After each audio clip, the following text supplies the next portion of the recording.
Alors bienvenue aujourd'hui à toutes et à tous. J'espère que vous êtes prêts, que vous êtes réveillés, comme disait Gabi, pour cette série série qui est plutôt un fil rouge qu'on appelle rafraîchissement. Il y a quelqu'un tout à l'heure qui m'a dit non mais il faut pas appeler ça rafraîchissement, il faut appeler ça réchauffement parce que là il fait trop froid. Alors je sais pas, moi je suis contente qu'il fasse un peu plus frais, mais en tout cas là on veut parler d'un rafraîchissement de l'âme du coup. C'est un rafraîchissement du cœur là qu'on vise avec cette thématique qu'on veut partager. Et je ne sais pas à quoi vous pensez, vous, quand on vous parle de rafraîchissement, quand on vous parle d'être rafraîchi dans l'âme. Pour certaines personnes, j'ai posé la question à des gens, ils m'ont dit, moi, le rafraîchissement, c'est les montagnes. En été, moi, je veux aller à la montagne. C'est là-bas que je me sens rafraîchie. J'ai dit, ah, ok. Puis d'autres personnes qui m'ont dit, moi, je veux aller sous les tropiques, j'aime la plage. C'est ça qui est un rafraîchissement pour moi. Et j'ai une autre amie, elle me dit, franchement, je m'en fiche. Tant que je pars loin, moi, je me sens rafraîchie. Et vous savez que ce n'est pas la seule, parce que 79% des Français rêvent de partir très loin et de recommencer leur vie ailleurs. Est-ce que vous saviez ça ? 79% des Français rêvent de gagner à l'euro-million et de partir, de laisser leur travail, les problèmes, le rythme de vie et de partir. Ouais. Moi, j'ai une collègue, tous les vendredis, elle me dit à lundi, enfin à moins que je gagne à l'euro-million parce que tu ne me vois plus. Si je gagne, je pars. Et je pense que beaucoup de personnes partagent cette envie. Tu sais qu'au Japon, il y a même un phénomène, on a donné un nom à ce phénomène, on appelle ça les évaporés du Japon. Il y a plus de 100 000 personnes qui disparaissent par an. Parce que la pression, les deadlines, c'est trop de pression pour eux. Et ils veulent juste sortir de ce rythme de vie, s'en aller. Et ils partent sans donner de nouvelles, sans prévenir personne. Ils s'en vont, les évaporer. Je ne sais pas si toi, parfois, tu es aussi dans cette envie de juste tout lâcher et puis partir. Et tu te dis, mais en fait, c'est parce que je ne suis pas encore partie en vacances. Donc, du coup, c'est pour ça que je me sens comme ça. Tu te sens peut-être plus irritable, tu sens que tu es fatigué, tu sens que tu as moins de patience, tu sens que tu es plus vite dans la critique, que tu as moins de capacité à te réjouir, à être dans la reconnaissance. Et tu te dis, ouais, j'ai juste besoin de vacances. Mais en fait, j'ai envie de te dire, peut-être que tu as juste besoin d'être rafraîchi dans ton âme. Peut-être tu as besoin d'être rafraîchi par la parole de Dieu, par les promesses du Seigneur aujourd'hui. Est-ce que tu veux être rafraîchi par la parole de Dieu aujourd'hui ? Moi, je veux être rafraîchi par la parole de Dieu. Et pour ça, je t'ai apporté plutôt un psaume qui est lu 2 fois au Shabbat. Tu sais, le jour de repos pour les Juifs. Il y a un psaume qui est lu 2 fois, tellement il apporte un réconfort, un repos, un rafraîchissement à leur âme. Est-ce que tu sais quel psaume c'est ? Mais tu le connais, je te dis déjà, c'est le plus connu. Voilà, quand je vous dis le psaume le plus connu, vous me dites le psaume. Voilà, vous êtes des liseurs de la Bible, des lecteurs, pardon. Le psaume 23, je pense que là, dans la salle, il y en a même qui pourraient le réciter par cœur. J'ai même vu des enfants dans la communauté qui le connaissaient par cœur. Si c'est ton cas aujourd'hui, si ce n'est pas ton cas, ce n'est pas grave, je vais te le présenter. On va lire ensemble. Je vous propose qu'on fasse une lecture ensemble du psaume 23. Il s'affiche là, si vous l'avez dans vos Bibles, si vous le connaissez par cœur. Je vais vous demander donc de lever votre voix avec moi et qu'on puisse faire la lecture de ce psaume. Est-ce que vous êtes d'accord ? Allons-y. L'Éternel est mon berger, je ne manquerai de rien. Il me fait reposer dans de verts pâturages. Il me dirige près des eaux paisibles. Il restaure mon âme. Il me conduit dans les sentiers de la justice à cause de son nom. Quand je marche dans la vallée de l'ombre et de la mort, je ne crains aucun mal, car tu es avec moi. Ta houlette et ton bâton me rassurent. Tu dresses devant moi une table en face de mes adversaires. Tu oins d'huile ma tête et ma coupe déborde. Oui, le bonheur et la grâce m'accompagneront tous les jours de ma vie. Et j'habiterai dans la maison de l'Éternel jusqu'à la fin de mes jours. Amen. Ça, c'est de la promesse. Ça, c'est de la promesse. Mais ma question, c'est ça. Est-ce que toi, tu as l'impression que tu vis ça ? Que quand tu es dans la vallée de l'ombre et de la mort, ton âme, elle reste la même. Ton âme ne change pas. Tu as la conviction, tu as l'assurance que le Seigneur est avec toi. Je ne sais pas toi, mais moi, parfois, ce n'est pas mon cas, tu vois. Et en fait, je me disais, mais comment c'est possible qu'il y ait des promesses comme ça, incroyables dans la parole, et que moi, parfois, je n'arrive pas à les vivre ? Tu sais, avec mon mari, on aime bien, mon mari qui est là, Alexandre, qu'on a béni tout à l'heure d'ailleurs, tu sais, on aime bien prendre des vélos que tu peux louer, les vélos orange qui sont un petit peu partout dans Genève. C'est excellent, je vous encourage, vraiment, ça marche bien. Et donc du coup, on loue des vélos et on rentre avec ça. Mon mari, il est trop content à chaque fois qu'on fait ça. Et en fait, à chaque fois, ça nous arrive souvent, c'est qu'on s'approche des vélos et en fait, ça ne marche pas. On ne peut pas les prendre parce qu'en fait, c'est des vélos électriques qui n'ont pas été rechargés. Et on se dit, oh non, en fait, on est complètement frustré parce qu'on a vu les vélos, on s'est dit, on va rentrer avec, et en fait, ils ne marchent pas parce qu'ils n'ont pas été chargés. Et je pense que parfois, il y a des promesses comme ça dans la Bible. Tu les vois, elles sont là, elles sont à portée de main, et toi, tu es frustré parce que tu n'arrives pas à vraiment les utiliser. Comme nous, avec les vélos, tu n'arrives pas à utiliser, tu n'arrives pas à faire en sorte que cette parole puisse être utile pour toi dans ta vie au quotidien. Ça, là, ce qu'on a lu, ce n'est pas juste un poème. C'est pas juste quelque chose de beau, c'est beau. Quand on le lit, on est confiant, on se sent restauré tout de suite. Mais en fait, c'est quelque chose qui veut être réel dans ta vie, que ça puisse être vivant dans ta vie au quotidien, qu'on puisse faire un poème de ta vie, que tu puisses vraiment réciter ça avec conviction, en vivant ce que David, le roi David, le psalmiste, a pu vivre quand il écrivait ce psaume. Et en fait, si on ne comprend pas le cœur de ce passage, si on ne comprend pas le cœur du psaume 23, on n'arrive pas à faire en sorte que ça devienne une réalité dans notre vie. On n'arrive pas vraiment à bien saisir les promesses de Dieu. Alors oui, on veut les promesses, mais il faut qu'on réussisse à bien comprendre ce que dit ce passage. Tu sais, moi j'aime trop parce que souvent le Seigneur, il se présente comme créateur. Il se présente comme le Père. Il se présente vraiment sous différentes formes pour que toi et moi, on puisse s'identifier. Et moi, là, dans cette histoire, je me suis dit, mais ok, donc il se présente comme un berger. Ça veut dire que dans l'histoire, moi, je suis la brebis. Moi, je suis l'animal. C'est pas glamour, tu vois, mais il y a vraiment quelque chose de puissant derrière cette image du berger. Tu sais, nous, ici, là, en Occident, on a une image un peu romantisée du berger qui est là avec ses brebis, qui est dans des pâturages, des prés fleuris, etc. Mais tu vois, dans l'Ancien Testament, pour les Israélites, dans la parole de Dieu, ça avait toute une autre connotation. Quand à eux, tu leur parlais de berger, oui, ils voyaient le métier, mais en fait, surtout, on appelait berger tous les leaders, toutes les personnes qui avaient leadé à un moment ou à un autre de manière politique sur le peuple d'Israël. Donc les rois, les gens qui s'étaient mis en autorité sur le peuple d'Israël étaient appelés communément les bergers. Du coup, tu peux trouver des listes de bergers dans les annales juives, mais en réalité, c'est des hommes politiques qui ont été en autorité sur le peuple d'Israël. Donc dans ce passage, quand on nous parle de berger, il y a cette idée de leadership, d'un leader qui est sur nous, d'un leader qui est sur notre vie. Et si je te demande, c'est quoi le métier d'un berger? Qu'est-ce qu'il fait, un berger? Tu vas me dire, il conduit les brebis. Tu sais, j'ai lu des théologiens qui disaient, en fait, c'est comme si le berger est obsédé par sa brebis. Il veut être auprès de sa brebis. Il en prend soin. Il a 3 rôles auprès de sa brebis. Un rôle de direction. Il va la diriger vers des lieux où elle peut être en sécurité, où elle peut manger. Et elle va aussi lui pourvoir sa provision. C'est lui qui va lui donner à manger, c'est lui qui va pourvoir pour elle. Et puis aussi, il va lui donner sa protection. C'est quand la brebis, elle est avec son berger, elle a peur de rien. Elle est tranquille, tout va bien parce que son berger va la protéger.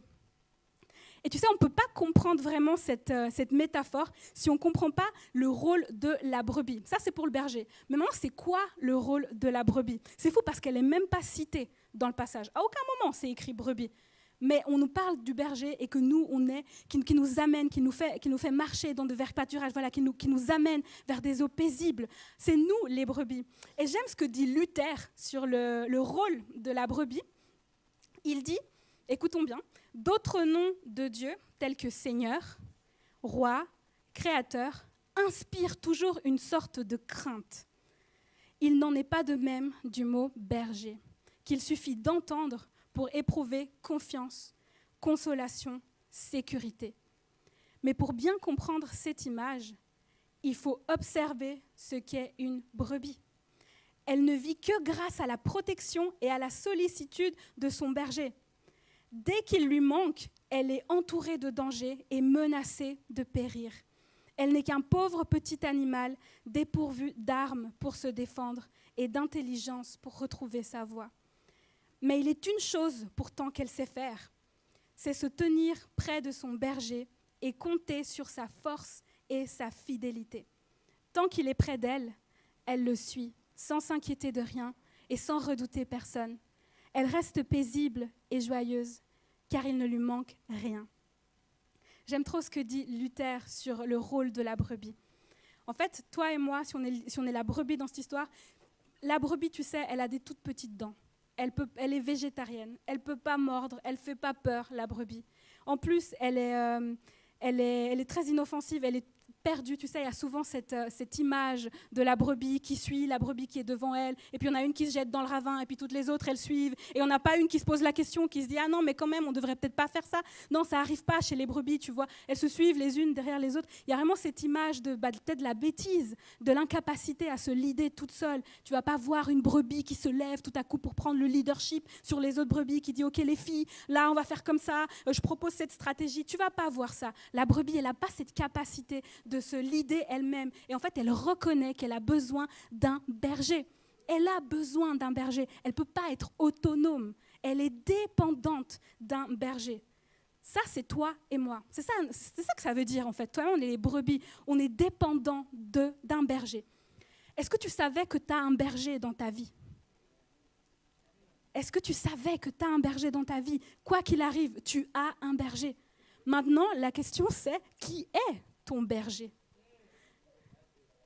Qui est ton berger ? Peut-être que pour toi, tu te sens rassuré quand tu regardes ton compte en banque et que ça va, les sous sont là, je suis rassurée, ça va aller cette fin de mois.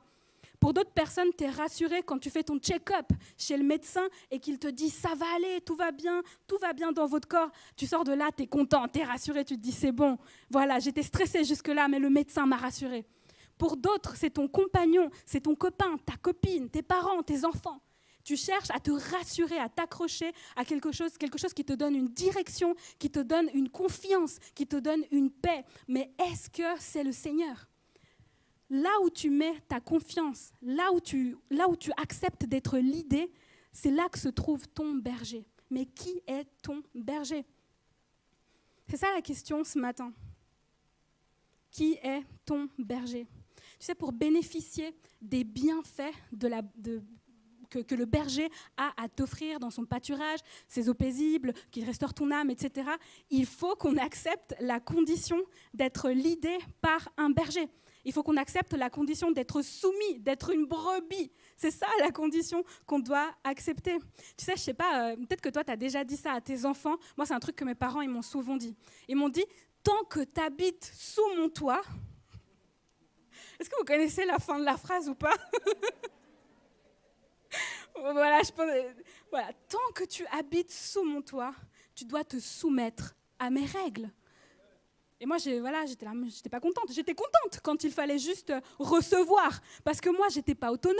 Moi, j'avais pas d'argent. J'étais une jeune. J'allais à l'école. Je pouvais pas m'en sortir toute seule dans la société. Donc, j'étais bien contente de rentrer, d'avoir à manger. En plus, c'est maman qui faisait à manger. Donc, j'étais bien contente que le frigo soit plein, que tout soit à ma disposition, d'avoir un toit, des vêtements. Mais dès qu'elle me disait qu'il fallait que je respecte les règles, là, ça me plaisait plus trop. Là, j'avais envie d'indépendance, sans savoir que si je sortais de la couverture de mes parents, j'allais pas survivre. Parce qu'on est comme des brebis, toi et moi, on a besoin de la couverture de notre berger si on veut survivre. Mais pour ça, il faut une obéissance. Comme je devais l'obéissance à mes parents, toi et moi, on doit l'obéissance à notre berger. Mais pas une obéissance où tu choisis les règles. Mais c'est une obéissance complète. C'est lui qui est là pour nous diriger. Mais tu sais, le problème, c'est que toi et moi, enfin, je ne sais pas, peut-être pas toi, mais moi en tout cas, j'ai un mauvais concept de la direction. Tu sais pourquoi ? Est-ce que quelqu'un ici a déjà utilisé un GPS ? Est-ce que tu as déjà utilisé Google Maps ? Moi, j'ai aucun sens de l'orientation, je t'ai déjà dit. Moi, tu me mets quelque part, je suis perdue. Vraiment, j'ai aucun sens de l'orientation. Du coup, je dépends de ce genre d'appareil, d'un GPS où tu mets l'adresse, tu dis je veux arriver là-bas, et sur le téléphone, il te propose plusieurs itinéraires. Il te propose un chemin et puis l'autre, et toi, tu choisis. Tu dis, je veux arriver là-bas, ouais, je veux par là. Et en fait, le GPS te suggère des lieux où aller. Mais ce n'est pas le GPS qui va arrêter la voiture et qui va t'obliger à prendre un chemin ou un autre. C'est toi qui gardes le contrôle de la voiture. Mais le GPS est là comme un consultant. Tu vois, il te dit quoi faire et toi tu dis oui, non. Et puis tu décides, après tu prends ta décision par toi-même. Je veux dire une réalité aujourd'hui, peut-être que tu le savais, peut-être pas, mais Dieu n'est pas un GPS. Dieu veut être ton berger. Ça veut dire qu'il veut avoir une autorité totale sur ta vie. Il ne veut pas que tu l'approches juste en consulting, pour consulter, voir ce qu'il te dit, écouter le conseil et après prendre une décision. Non, lui, il veut une autorité complète sur ta vie. L'autorité d'un berger. Voilà. Merci ma sœur. Une obéissance complète.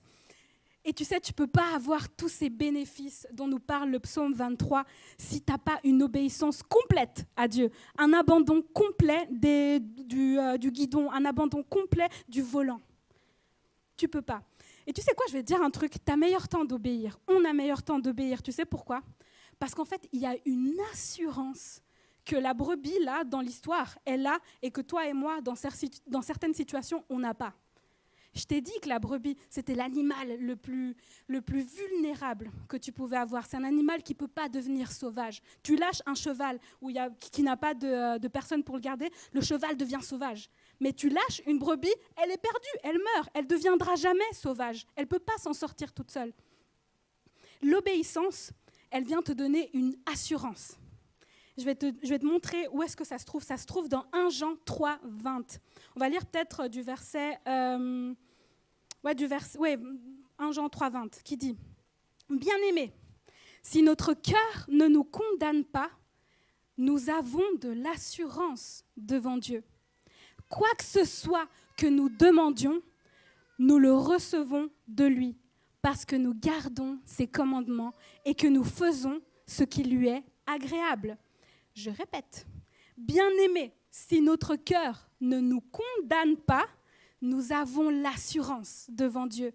Quoi que ce soit que nous demandions, nous le recevons de lui, parce que nous gardons ses commandements et que nous faisons ce qui lui est agréable. Quand tu te laisses guider par le berger, quand tu marches derrière le berger, alors tu es dans l'obéissance, tu es dans la volonté de Dieu et tu te remplis d'assurance. Tu te remplis d'assurance quand tu marches dans la volonté de Dieu. Le leadership de Jésus nous remplit d'assurance. Alors même qu'on est des animaux les plus vulnérables, alors même qu'on est les brebis, on peut être dans la sécurité quand on marche dans la volonté de Dieu. Mais le problème, c'est ça, c'est que certains d'entre nous, on a voulu être notre propre berger et on a voulu suivre nos propres voies. Et du coup, on se retrouve dans une situation dans laquelle on n'est pas sûr de nous, dans laquelle tu n'as pas la paix. Tu es dans une situation où tu te poses des questions et ton cœur te condamne d'une certaine manière, où ton cœur ne te laisse pas tranquille. Et parce que tu as décidé de suivre ton propre lead ou le lead de quelqu'un d'autre, mais pas celui du Seigneur. Et j'aime ce que dit Luther, je répète, quand il dit « Il est une chose pourtant que la brebis qui ne sait rien faire, ça elle sait faire, c'est se tenir près de son berger et compter sur sa force et sa fidélité. Tant qu'il est près d'elle, elle le suit sans s'inquiéter de rien et sans redouter personne. Elle reste paisible et joyeuse, car il ne lui manque rien. »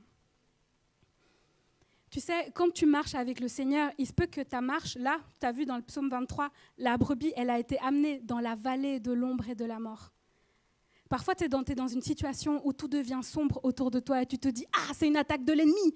Et en fait, j'ai envie de te dire quelque chose. Si tu te poses cette question, il y a peut-être une chose à comprendre derrière, c'est que si toi, tu t'es placé sous l'autorité de Dieu, si tu as décidé de marcher dans l'obéissance, parfois, le Seigneur peut aussi t'amener dans la vallée de l'ombre et de la mort, mais il y a une différence. C'est que quand tu es là et que tu as été amené, alors que tu marchais dans l'obéissance, ton cœur, il est dans la paix. La brebis, là, en l'occurrence, elle sait qu'elle est avec le Seigneur dans cette vallée de l'ombre et de la mort. Et son cœur ne change pas. Tu sais ce que c'est le problème? C'est que parfois, toi et moi, on se laisse défigurer par certaines situations qu'on vit. On vit des situations dans lesquelles on marche et en fait, la douleur est telle qu'on se laisse changer par cette situation. On a vécu peut-être un deuil qui nous a tellement mis dans la tristesse, qui nous a tellement brisés et qui nous a transformés, qui a défiguré notre cœur. Certains d'entre nous sommes passés par une rupture amicale. On avait un ami, mais qui nous a tellement déçus qu'on s'est dit plus jamais je vais laisser entrer quelqu'un dans ma vie comme ça. Et cette situation, tu n'as pas marché comme la brebis tranquille dans ta vallée de l'ombre et de la mort, mais tu t'es laissé transformer, tu t'es laissé changer, défigurer par cette situation. Pour d'autres, c'est l'église. Tu es arrivé à l'église, tu avais de l'entrain, tu étais content, tu voulais servir, mais on t'a critiqué, on t'a rabaissé, on t'a dit que ce n'était pas ta place. On a critiqué ce que tu avais amené de bon cœur. Et toi, ça t'a blessé et tu t'es dit plus jamais, je ne veux plus servir. Je ne veux plus servir si c'est comme ça. Et en fait, tu as laissé que cette situation te défigure, que cette situation change ton état intérieur. Mais attention, moi, je ne condamne pas. Hein. Je vais te raconter un truc qui m'est arrivé quand j'avais 17 ans. Quand j'avais 17 ans, en pleine journée, à 11h du matin, je sortais du collège et j'étais contente et je marchais. Derrière moi, il y avait des garçons qui jouaient, qui rigolaient. Et tout d'un coup, sur la route, il y en a un qui m'a poussée contre un mur très violemment. Et quand je me suis retournée, j'ai vu qu'en fait, ce n'étaient pas les garçons de mon école. J'ai vu qu'en fait, c'était un homme beaucoup plus âgé qui était sous l'emprise de drogue et qui, en fait, voulait m'agresser, qui voulait prendre mes affaires, qui voulait prendre mon sac.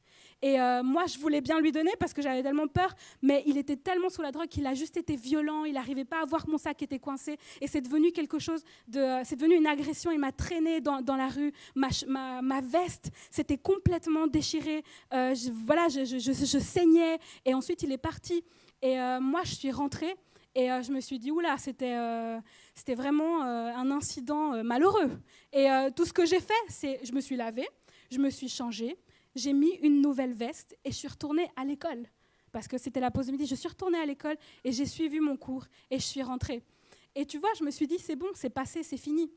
Mais depuis ce jour-là, à chaque fois que je marche dans la rue et que quelqu'un s'approche un peu de moi, mon cœur, il bat vite. Et il battait vite. Et je ne savais pas pourquoi. Et en fait, c'était à cause de cette agression-là. À chaque fois que quelqu'un s'approchait pour me demander l'heure de manière bienveillante, ma tête savait qu'il n'allait rien se passer, mais mon corps réagissait. Et mon cœur battait très fort et mes mains étaient moites. Et en fait, j'étais dans un état de peur. Parce que j'avais une sorte de traumatisme, en fait, avec ce qui s'était passé avec cette personne ce jour-là. Et je pense que parfois, on ne se rend pas compte, on sous-estime de ce que certaines situations ont pu causer dans nos cœurs. On pense qu'il suffit de mettre une autre veste, d'enlever celle qui était déchirée et de juste guérir ce qui est superficiel et d'aller de l'avant. Et je vais te dire un truc, aujourd'hui, le Seigneur, il est capable de restaurer l'état de ton cœur. Si tu es passé par une vallée de l'ombre et de la mort dans laquelle t'as angoissé, qui t'a transformé, qui t'a changé, qui a endurci ton cœur, qui t'a rendu plus froid ou qui a juste changé la personne que tu étais, j'ai envie de te dire que le Seigneur a la capacité de te restaurer. La parole dit, là on a lu dans Psaume 23, « Il restaure mon âme ». Ce berger peut restaurer ton âme. Restaurer, tu sais ce que ça veut dire. Restaurer, ça veut dire remettre en l'état initial, ramener à l'état initial. Aujourd'hui, le Seigneur peut ramener à l'état initial ton cœur. Si seulement tu décides de te soumettre à lui complètement, d'être comme une brebis, en fait, qui marche derrière son berger, qui comprend qu'elle n'a pas de quoi angoisser, que ce n'est pas à elle-même de se protéger, parce que c'est lui qui te protège. Il y en a, on marche dans la vie et on se dit, je ne vais pas entrer dans cette relation, je ne vais pas m'engager ici, je ne vais pas m'engager avec une communauté, je ne veux pas aller au groupe de maison, je ne veux pas entrer dans un groupe de croissance. Parce que tu as peur d'entrer, tu as peur de l'intimité avec un autre frère, tu as peur de la fraternité, tu as peur de revenir dans le troupeau en fait. Mais je vais te dire un truc, c'est le Seigneur qui se chargera de ta sécurité.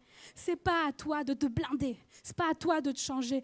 Comme cette brebis, elle est tranquille dans la vallée de l'ombre et de la mort. Elle sait sur qui elle compte, elle sait qu'il ne lui arrivera rien tant que le Seigneur est avec elle, tant que son berger est avec elle. Tu peux être dans une fournaise ardente, que tes cheveux ne brûleraient pas. Si tu as la référence, c'est dans Daniel, lis Daniel.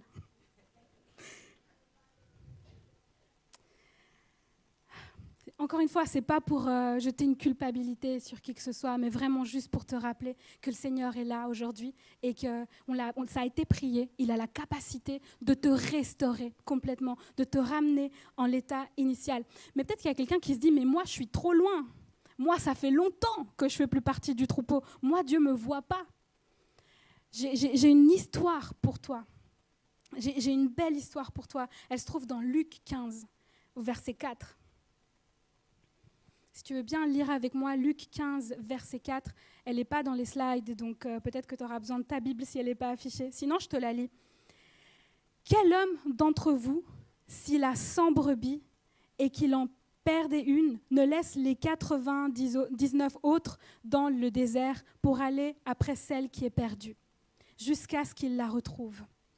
Lorsqu'il l'a retrouvée, il la met avec joie sur ses épaules et de retour à la maison, il appelle ses amis et ses voisins et leur dit « Réjouissez-vous avec moi, j'ai trouvé ma brebis qui était perdue.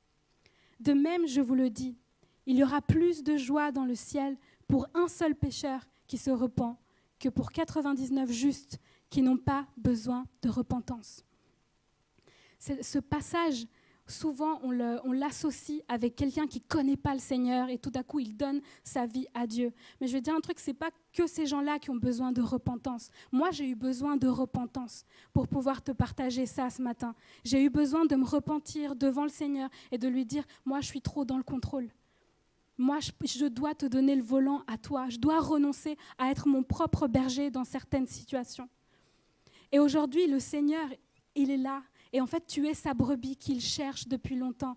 Tu souffres dans une situation, tu te prends la tête, tu es fatigué, tu te reposes, mais tu es encore fatigué parce qu'en fait, tu veux être ton propre berger. Tu ne laisses pas Dieu être ton berger.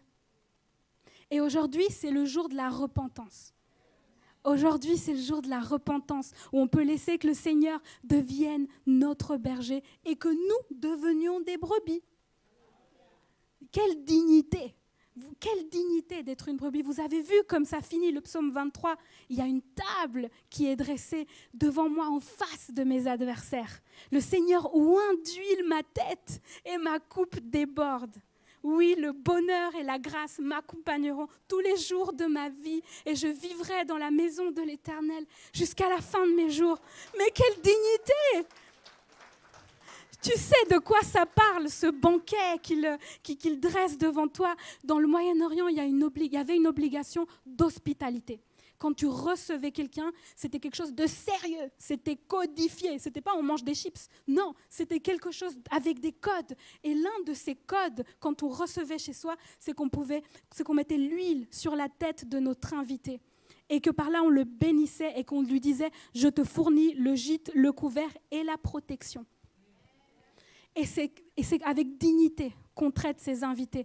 Et tu passes de la brebis qui s'est humiliée à l'invité d'honneur de Dieu, à ce banquet qui est mis devant toi, à cette huile qui est versée sur ta tête, cette coupe qui déborde. Voilà la dignité qu'il y a derrière. Tout ça pour son nom, tout ça pour sa gloire. Aujourd'hui, moi, je pense que c'est l'invitation que le Seigneur veut nous faire, qu'on puisse se repentir devant lui et le laisser être notre berger, et le laisser vraiment prendre tout le contrôle sur notre vie, que ce soit plus un Dieu GPS, que ce soit plus un Dieu Google Maps, mais que ce soit un Dieu berger. C'est ça que nous donne l'image du berger, la dépendance complète à Dieu. Je t'invite à là où tu es, juste fermer tes yeux et incliner ton cœur. On va se diriger à Dieu. Seigneur, aujourd'hui, on a besoin de repentance, Seigneur. Aujourd'hui, on a besoin de repentance. Je te prie, Seigneur, qu'à l'heure compris, tu puisses venir descendre sur les cœurs, Seigneur. Que tu puisses venir apporter la conviction de péché dans les cœurs qui ne sont pas encore convaincus, Seigneur. Là où les mots ne peuvent pas aller, ton Saint-Esprit peut, Seigneur. Alors commence à agir et commence à convaincre les cœurs. Il y a quelqu'un ici, tu as entendu cette parole, et ça parlait à ta vie. Tu as connu le Seigneur, tu connais le Seigneur, mais il y a certains domaines de ta vie dans lesquels tu veux être ton propre berger, dans lesquels tu veux suivre tes propres directions. Et si tu n'arrives pas à trouver dans quel domaine c'est, alors regarde dans quel domaine tu t'épuises.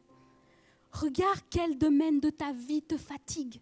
Quel domaine de ta vie te prend la tête. Quel domaine de ta vie cause des problèmes dans ton entourage. Lequel ? Et peut-être que c'est ce domaine-là dans lequel tu as besoin de lâcher les rênes et les donner à Dieu. Seigneur, je te prie pour ces frères et sœurs qui se reconnaissent là-dedans, Seigneur. Et je te prie dans le nom de Jésus, maintenant, Seigneur, avec ton puissant nom, Seigneur, de venir restaurer, Seigneur, leur cœur là-dedans, Seigneur. Que leur cœur puisse être remis à sa place, qu'ils puissent restaurer leur relation avec toi pour être dans une soumission complète, Seigneur, pour que tu puisses être leur berger et eux les brebis, Seigneur. Viens, Seigneur, agir dans les différentes vies. Viens convaincre. Si ce n'est pas aujourd'hui, alors ce sera dans la semaine ou alors dans ce mois. Mais le Seigneur va te convaincre d'un domaine dans lequel tu dois lâcher prise, dans lequel tu dois le laisser agir et être le berger. Je te confie ces frères et sœurs dans le nom de Jésus. Amen. Je pense qu'il y a aussi d'autres personnes qui sont là et qui se sentent loin du troupeau, qui sentent qu'elles sont perdues, que Dieu ne les voit plus et qu'elles voudraient bien revenir, mais qu'elles sentent que le chemin c'est trop loin là. Je suis partie trop loin, je me suis trop égarée. Mais je vais te dire un truc, le Seigneur, depuis le jour où tu es parti, il te cherche. Depuis ce jour, il te cherche désespérément. Et il attendait que tu viennes aujourd'hui ici et que tu entendes que tu es sa brebis et qu'il te cherche et qu'il veut te leader, qu'il veut pourvoir pour ta vie, qu'il veut te donner la sécurité, qu'il veut t'aimer et qu'il veut fêter avec toi ce jour de retrouvailles. Si c'est ton cas, tu pourras venir vers moi à la fin, on pourra prier ensemble. Et j'aimerais juste bénir ta vie là où tu es. Seigneur, je te prie pour cette personne qui sent l'appel vers toi, qui sent que tu l'appelles, Seigneur. Et je te prie dans le nom de Jésus, Seigneur, que tu puisses convaincre son cœur de faire le pas nécessaire, Seigneur, de venir vers toi, de venir, Seigneur, vers une autorité dans l'Église, Seigneur, qu'il puisse recevoir, Seigneur, la bénédiction de la vie nouvelle, Seigneur, qu'elle puisse être renouvelée en toi, qu'elle puisse, Seigneur, te donner sa vie, Seigneur, et tout recommencer aujourd'hui en tant que brebis, sous la direction du berger, dans le nom de Jésus. Amen. Et je sens de prier pour une autre personne qui a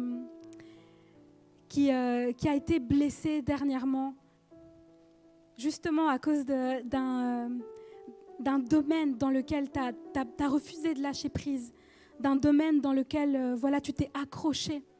Et aujourd'hui, j'ai envie de te dire, le Seigneur est là et il te restaure. Il veut te restaurer. Il a la capacité de restaurer ton âme. Si seulement aujourd'hui tu accèdes à la repentance et que tu lâches prise. Dans le nom de Jésus, Seigneur, je te prie pour ces personnes. Je te prie de bénir, Seigneur, chacune de ces personnes qui doivent vivre une guérison dans leur âme, qui doivent vivre une guérison complète, Seigneur. Et cette guérison commence par la repentance, par le fait de lâcher prise, de s'humilier devant toi et d'accepter de devenir une brebis. Je prie, Seigneur, pour la guérison des cœurs.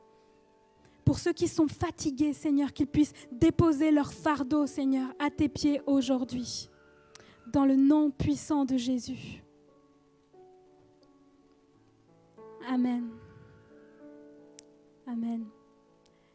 Je prie vraiment qu'on puisse tous devenir des brebis, qu'on puisse avoir cette condition VIP d'être une brebis du berger. Et je prie vraiment que le Seigneur vous accompagne dans cette semaine, que ce ne soit pas juste une parole qu'on a entendue aujourd'hui et qu'on laisse comme ça, mais que vraiment on puisse continuer de la méditer dans la semaine, accepter de lui donner le leadership complet pour vraiment vivre son repos, vivre sa restauration. Amen. Que le Seigneur vous bénisse.